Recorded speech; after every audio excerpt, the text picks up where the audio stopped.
முன்னாள் முதல் அமைச்சர் எடப்பாடி பழனிசாமி அவர்களுக்கு இந்த வருஷம் எப்படி இருக்குது?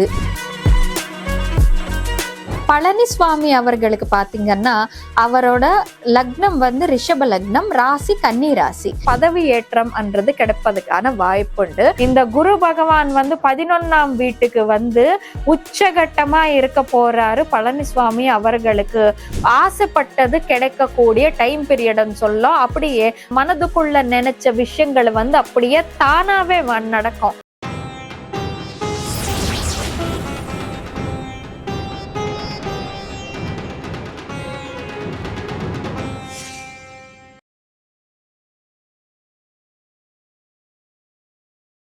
இப்போ நம்மளோட முன்னாள் முதல் அமைச்சர் எடப்பாடி பழனிசாமி அவர்களுக்கு இந்த வருஷம் எப்படி இருக்குது, அவரோட ராசிப்படி எப்படி இருக்குது, அவரோட ஜாதக கட்டப்படி எப்படி இருக்குதுன்னு சொல்லிட்டு நம்ம பார்ப்போம். இப்போ பழனிசாமி அவர்களுக்கு பாத்தீங்கன்னா அவரோட லக்னம் வந்து ரிஷப லக்னம், ராசி கன்னி ராசி. ராசிப்படி வந்து அவருக்கு எப்படி இருக்குதுன்னா அவருக்கு வந்து 7ஆம் வீட்டுல சனி பகவான் பெயர்ச்சி ஆயிட்டு இருக்காரு. கண்டக சனி, 7ஆம் வீட்டுல சனி பகவான் இருக்கும்போது கண்டக சனின்னு சொல்லுவாங்க. சோ இப்போ கண்டக சனி என்ன செய்வாருன்னா ராசியிலிருந்து வந்து 7ஆம் வீட்டிலிருந்து கரெக்டா அவரோட ராசியை பார்த்துட்டு இருக்காரு, பாடிய வந்து பார்த்துட்டு இருக்காரு. சோ ராசியை பார்த்துட்டு இருக்கிற சனி பகவான் என்ன பண்ணுவாருன்னா ரிஸ்ட்ரிக்ட் பண்ணி விடுவாரு, ஒரு அளவுக்கு டிசிப்ளைன் ஆக்கி விடுவாரு. இப்போ எலெக்ஷன் வருது, பயங்கரமா செலவழிக்கணும்னா செலவழிக்க விட மாட்டாரு. அது செலவழிக்க விடுவாரு, ஆனா கொஞ்சம் கொஞ்சமா தான் செலவழிக்க விடுவார். தவிர்த்து நம்ம வந்து பயங்கரமா பணம் செலவு பண்ணணும், நம்ம கட்சிக்காரங்களுக்கு எல்லாமே வந்து இது செய்யணும் அது செய்யணும்னு சொல்லிட்டு அனாவசிய செலவு எல்லாமே ஆகாம பார்த்துப்பாரு 7ஆம் வீட்டுல இருக்கிற சனி பகவான். இங்க அப்படியே எல்லா விதத்திலயும் ஒரு டிசிப்ளைனும் ஒரு ரிஸ்ட்ரிக்ஷனு எல்லா விதத்திலயும் கொண்டு வருவாருன்னு சொல்லிட்டு சொல்லலாம் 7ஆம் வீட்டு சனி பகவான். சோ 7ஆம் வீட்டு சனி பகவான் வந்து இவருக்கு அரசியல்ல ஹெல்ப் பண்ண மாட்டாரு. ஆனா இப்போ இவருக்கு வந்து 10ஆம் வீட்டுல குரு பகவான் இருக்காருங்க. இப்போ 10ஆம் வீட்டு குரு பகவான் ஜூன் 2ஆம் தேதி வரைக்கும் இருப்பாங்க. 10ஆம் வீடு பாத்தீங்கன்னா அது வந்து ப்ரொஃபஷனுக்கு சம்பந்தப்பட்ட ஹவுஸ். குரு பகவான் வந்து எக்ஸ்பான்ஷனுக்கு சம்பந்தப்பட்ட பிளானட். நம்மளோட சோலார் சிஸ்டத்திலேயே நீங்க பாத்தீங்கன்னா எல்லா பிளானட்ஸ் எல்லா கிரகங்களை விட குரு தான் பெரிய கிரகமா இருப்பாங்க. சோ இந்த குரு வந்து எந்த வீட்டுக்கு வரும்போது அந்த வீட்டுக்கு சம்பந்த விஷயத்தை வந்து எக்ஸ்பேண்ட் பண்ணி விடுவாரு.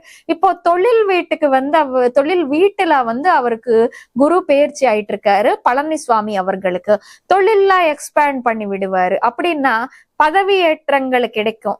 அப்படியே வந்து சில பேருக்கு பாத்தீங்கன்னா அவங்க இருக்கிற ப்ரொஃபஷன்லயே வந்து பெரிய பெரிய ஆளுங்க கூட வந்து ஒரு நட் பண்றது கிடைப்பதுக்கான வாய்ப்புண்டு சொல்லிட்டு சொல்லலாங்க.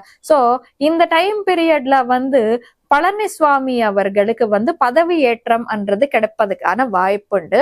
அப்படியே ஜூன் 2க்கு அப்புறமா எப்படி இருக்கும்னா 10ஆம் வீட்டுல இருக்கிற குரு பகவான் வந்து 11ஆம் வீட்டுக்கு வருவாரு. 11ஆம் வீடு பாத்தீங்கன்னா அது கெயின்ஸுக்கு சம்பந்தப்பட்ட வீடு. அப்படியே வந்து இது டிசைர் மேனிஃபெஸ்டேஷனுக்கு எண்ணங்களுக்கு சம்பந்தப்பட்ட வீடு. எவ்வளவோ நாளா மனதுக்குள்ள இருக்கிற எண்ணங்கள்ன்றது நிறைவேற்றக்கூடிய வீடு தான் 11ஆம் வீடு. சோ இந்த குரு பகவான் வந்து 11ஆம் வீட்டுக்கு வந்து உச்சகட்டமா இருக்க போறாரு. பழனிசாமி அவர்களுக்கு மனதுக்குள்ள இருக்கிற ஆசைகள்ன்றது நிறைவேற்றி கொடுக்க போறாரு குரு பகவான் சொல்லிட்டு சொல்லலாங்க. அப்படியே நண்பர்களோட துணைன்றது கிடைக்கும். நிறைய பேர் நண்பர்கள்ன்றது அமைவாங்க இந்த டைம் பீரியட்ல. பொதுவாவே வந்து நம்ம ஜெயிச்சிருக்கோம்னு வச்சுக்கோங்க, தானாவே வந்து கூட்ட சேரிடுவாங்க. இந்த டைம் பீரியட்ல நிறைய பேரோட துணைன்றது அவருக்கு கிடைக்க போகுது. பொதுவாவே வந்து பிஜேபி கூட அவர் கூட்டணி வச்சிருக்காங்க. இன்னும் சில ஹெல்ப் பண்றது அவருக்கு சென்ட்ரல் இருந்தோ மத்த விஷயங்கள்ல இருந்தோ சில நண்பர்களோட ஹெல்ப் பண்றது அவருக்கு கிடைக்க போகுதுன்னு சொல்லிட்டு நம்ம சொல்லாங்க. அப்படியே இப்போ ராகு கேத்துக்கு வருவாங்க. ராகு முதல்ல 6ஆம் வீட்டுல வந்து ராகு பெயர்ச்சி ஆயிட்டு இருக்காரு. நமக்கு பொதுவாவே தமிழ்ல வந்து ஒரு பழமொழி இருக்குதுங்க, கெட்டவன் கெட்டதில் கிட்டிடும் ராஜயோகம் சொல்லிட்டு 6ஆம் வீடு பாத்தீங்கன்னா காம்படிஷன்ஸ்க்கு சம்பந்தப்பட்ட வீடு. 6ஆம் வீட்டுல வந்து ராகு போனாலும் சரி, சனி பெயர்ச்சி ஆனாலும் சரி, ராகு பெயர்ச்சி ஆனாலுமே சரி, நமக்கு வந்து காம்படிஷன்ஸ்ல வெற்றி, எதிரைகள் மேல வெற்றி என்றது அமைச்சு கொடுக்க போறாரு பழனிசுவாமி அவர்களுக்கு ராகு. இந்த வாட்டி வந்து பழனிசுவாமி அவர்களுக்கு வந்து ஆசைப்பட்டது கிடைக்கக்கூடிய டைம் பீரியட்னு சொல்லலாம். அப்படியே மனதுக்குள்ள நினைச்ச விஷயங்கள் வந்து அப்படியே தானாவே நடக்கும். அவர் ஒரு விஷயம் தமிழ்நாட்டுக்கு நான் பண்ணி கொடுக்கணும் அவர் நினைச்சாருன்னா அது நடக்கும். ஃபார் சப்போஸ் ஒரு பெரிய இண்டஸ்ட்ரி வந்து தமிழ்நாட்டுக்கு கொண்டு வரணும்னு அவர் நினைச்சாருன்னா கட்டாயமா நடக்கும். எதுக்கான 11ஆம் வீடு மனசுல நினைச்சது நடக்கக்கூடிய வீடு சொல்லிட்டு சொல்லலாங்க. இந்த வாட்டி அவர் நினைச்சது நடக்கும், தன்னம்பிக்கை என்றது ஏறிடும் சொல்லிட்டு சொல்லலாங்க. இப்போ ராகு வந்து அவருக்கு கெட்டவனா இருந்து கெட்ட இடத்துல இருந்து ஒரு ராஜயோகம் அமைச்சு கொடுக்க போறாருன்னு சொல்லிட்டு சொல்லலாங்க பழனிசுவாமி அவர்களுக்கு. அப்படியே கேத்து 12ஆம் வீட்டுல இருக்கிற கேத்து என்ன பண்ணுவாருன்னா தூங்க விட மாட்டாரு. ஏன்னா 12ஆம் வீடு தூக்கத்துக்கு சம்பந்தப்பட்ட ஹவுஸ், அப்படியே ஆன்மீகத்துக்கு சம்பந்தப்பட்ட ஹவுஸ். பழனிசுவாமி அவர்களுக்கு வந்து ஆன்மீக சிந்தனை என்றது அதிகமாகிறதா தெரியுது. அப்படியே சில ஆன்மீகத்துக்கு சம்பந்தமா ஒரு சில உதவுகள் என்றது நடக்கிறதுக்கான வாய்ப்புண்டு. ஒரு சில ஸ்பிரிச்சுவல் பர்சன்ஸ் மூலமா வந்து அவருக்கு அரசியல்ல ஹெல்ப் ஆகுறதுக்கான வாய்ப்புண்டுன்னு சொல்லிட்டு சொல்லலாங்க. ஆனா 7-12ல இருக்கிற கேத்து வந்து தூக்கத்தை கெடுத்து விடுவாருன்னு சொல்லிட்டு சொல்லலாங்க. இப்போ 6ல இருக்கிற ராகு வந்து எதிரைகள் மேல வெற்றி கொடுக்க போறாரு, ராஜயோகம் கொடுக்க போறாரு. 11ல இருக்கிற குரு பகவான் வந்து ஆசையை நிறைவேற்றி கொடுக்க போறாரு. வேற என்ன ரொம்ப நல்லா இருக்குது பழனிசுவாமி அவர்களுக்கு ராசிப்படி பெயர்ச்சி. இப்போ பழனிசுவாமி அவர்களுக்கு ஜாதக கட்டம் எப்படி இருக்குதுன்னு நம்ம பார்ப்போம். பழனிசுவாமி அவர்களுக்குமே சரி, ஸ்டாலின் அவர்களுக்குமே சரி, சனி திசையில குரு புக்தி போயிட்டு இருக்குதுங்க. இப்போ ஆனா அவங்க பிறந்த லக்னப்படி அவங்களுக்கு வந்து என்ன திசை ஒத்து வரும், என்ன திசை ஒத்து வராதுன்றது இருக்கும். பழனிசுவாமி அவர்களோட ஜாதகப்படி வந்து அவருக்கு 9ஆம் வீட்டு அதிபதி, 10ஆம் வீட்டுக்கு அதிபதி சனி பகவான். சோ சனி பகவான் வந்து ரிஷப லக்னத்துக்கு கெடுதல் செய்ய மாட்டேற. ஏன்னா சனி பகவான் வந்து ரிஷப லக்னத்துக்கு நல்லவர். சோ ரிஷப லக்னத்துக்கு சுபனா இருக்கிற சனி பகவான் வந்து இவருக்கு நல்லது செய்ய போறாருன்னு சொல்லலாங்க. ஆனா எங்க இருக்காரு? 6ஆம் வீட்டுல இருக்காரு.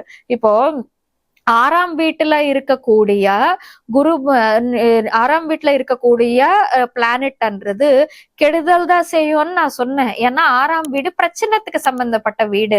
ஆனா கெட்டவன் கெட்டதில் கிட்டிடும் ராஜயோகம் என்றது இங்க கூட நமக்கு வேலை செய்வோம்னு சொல்லிட்டு சொல்லலாங்க.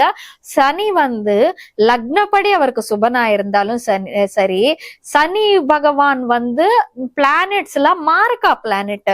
ஒரு மாரகா பிளானட் வந்து 6ஆம் வீட்டுல உச்சகட்டமா இருந்துருச்சு அவருக்கு. சோ இந்த டைம் பீரியட்ல 6ஆம் வீட்டுல சனி பகவான் உச்சகட்டம் ஆயிருக்காருனால எதிரைகள் மேல வெற்றிங்க. சோ ஜாதக கட்டப்படியும் வந்து எதிரைகள் மேல வெற்றி என்றது தெரியுது ராசிப்படி, இந்த சனி படி. அப்படியே சனி தசையில குரு புக்தி எப்படி இருக்க போகுதுன்னு சொல்லிட்டு நம்ம பார்ப்போம். குரு வந்து அவரோட ஜாதகத்துக்கு அவரோட லக்னத்துக்கு சுபன் கிடையாது. ஏன்னா அவர் பிறந்தது ரிஷப லக்னம். ரிஷபத்துக்கு குரு வந்து சுபனே கிடையாது. அவர் வந்து அஷ்டமாதிபதி. ரிஷபத்துக்கு குரு வந்து 11ஆம் வீட்டு அதிபதி ஆயிடுவாரு, அஷ்டமாதிபதி ஆயிடுவாரு. சோ இப்போ இந்த 11 அதிபதி குரு எங்க இருக்காரு அவருக்கு பாத்தீங்கன்னா உங்களுக்கு 2ஆம் வீட்டுல இருக்காரு. Finance house, finance, family happiness house, குடும்பத்துக்கு சம்பந்தமா சௌக்கியம் ஏற்பட போகுது. குடும்பத்துல வந்து சந்தோஷம் அமைய போகுதுன்னு சொல்லிட்டு சொல்லலாங்க. குடும்பத்துல வந்து ஒரு தூக்கி கொண்டாடுற மாதிரியான ஒரு சிச்சுவேஷன் அமைய போகுதுன்னு சொல்லிட்டு சொல்லலாங்க. அப்படியே 2ஆம் வீடு வந்து பினான்ஸ் ஹவுஸ். சோ 8ஆம் வீட்டு அதிபதி, 8ஆம் வீடுன்னு பாத்தீங்கன்னா அஷ்டமம். ஆனா அன்எக்ஸ்பெக்டட் திங்ஸ், அது அன்எக்ஸ்பெக்டட் திங்ஸ் அதிபதி வந்து பினான்ஸ் ஹவுஸ்ல இருக்காரு. எதிர்பார்க்காத வகையில வந்து பணம் அமையும் அவருக்கு. எதிர்பார்க்காத வகையில குடும்பத்துல சந்தோஷமான விஷயங்கள் அமையும். அப்படியே 11ஆம் வீட்டதிபதியான குரு 2ல இருக்கிறதுனால அவருக்கு இங்க பினான்ஸ் பெஸ்ட் வெல்த் ஃபார்மிங் யோகான்னு சொல்லலாம். இந்த டைம் பீரியட்ல அவருக்கு பண வகையில ரொம்ப நல்லா இருக்குது இந்த குரு புக்திலான்னு சொல்லிட்டு சொல்லலாங்க. மொத்தத்துல பாத்தீங்கன்னா பழனிசுவாமி அவர்களுக்கு இந்த ஒரு வருடம் ரொம்ப நல்லா இருக்க போகுது, சூப்பரா இருக்க போகுது. இப்போ நமக்கு தேர்தல்ல ஜெயிக்கிறதுக்கான வாய்ப்பு எப்படி இருக்கும் நம்ம பாத்தீங்கன்னா, இப்போ 6ல இருக்கிற ராகு எதிரிகள் மேல வெற்றி கொடுப்பாரு, அதுவும் பயங்கர வெற்றி கொடுப்பாரு. சோ தேர்தல்ல ஜெயிக்கிறதுக்கான சான்சஸ் நிறையவே இருக்குதுங்க. 90% சான்சஸ் இருக்குதுன்னு சொல்லிட்டு சொல்லலாங்க. அப்படியே அவருக்கு மேலமைச்சர் ஆகிறதுக்கான வாய்ப்பு எவ்வளவு இருக்குது பாத்தீங்கன்னா மேஜர்லி இருக்குதுன்னு சொல்லிட்டு தான் நம்ம சொல்லணுங்க. ஏன்னா குரு அவருக்கு 2ஆம் வீட்டுல இருக்கிறதுனால குடும்பம் முழுக்க சந்தோஷம் கொடுக்க போறாரு. ஒரு குடும்பத்துக்கே ஒரு கௌரவம்ன்றது கொண்டு வர போறாரு குரு.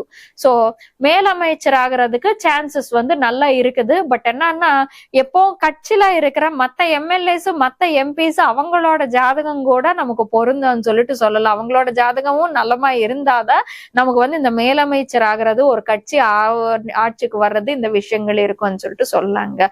சோ இது பழனிசுவாமி அவர்களோட ஜாதகம்ங்க.